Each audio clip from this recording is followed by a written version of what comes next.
કે કશું માગો નહીં, બસ ખાલી માત્ર ભક્તિ કરો. તો આ રામ નામ કેમ પ્રદાન કર્યું છે તમને ખબર નહીં? એક વખત રામ બોલવાથી કેટલા પાપોમાં આગ લાગે છે. કેટલા પાપો?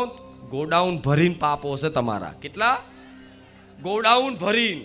એક એક પાપ કરીને ગણવા જાય ને તો કેટલાય વર્ષો નીકળી જાય, જન્મો નીકળી જાય. કેમ કે આ જન્મ નહીં, જન્મો જન્મના પાપ કર્મ પડ્યા હોય. ગયા જન્મના, એના આગલા જન્મના, એના આગલા જન્મના, જેટલી વાર મનુષ્ય અવતાર લીધો હોય એ બધી વખતે જે ધરતી પર આ કર્મભૂમિ છે, આ શું છે? કર્મભૂમિ છે.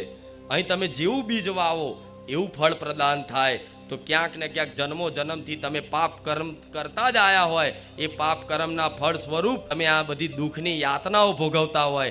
તો આ દુઃખની યાતનાઓ ના ભોગવવા માટે ભગવાનનું નામ કાફી છે. વિશ્વાસ રાખજો. રામ ગોડાઉન ભર્યું છે. ગોડાઉન. ગોડાઉનમાં આગ લગાડવા માટે રામ નામ રૂપી દિવાશ્રી ચોપવી પડશે. શું? રામ નામ રૂપી દિવાશ્રી ચોપવી પડશે. તો શું એક વખત રામ બોલવાથી હજારો પાપો નષ્ટ થાય? તો હું કહું છું હા, નષ્ટ થાય, નષ્ટ થાય. પણ તમે એકદમ મોરું મોરું બોલો કે રામ રામ, તો ચોથી થાય. એના માટે બોલવું પડે રામ રામ રામ રામ.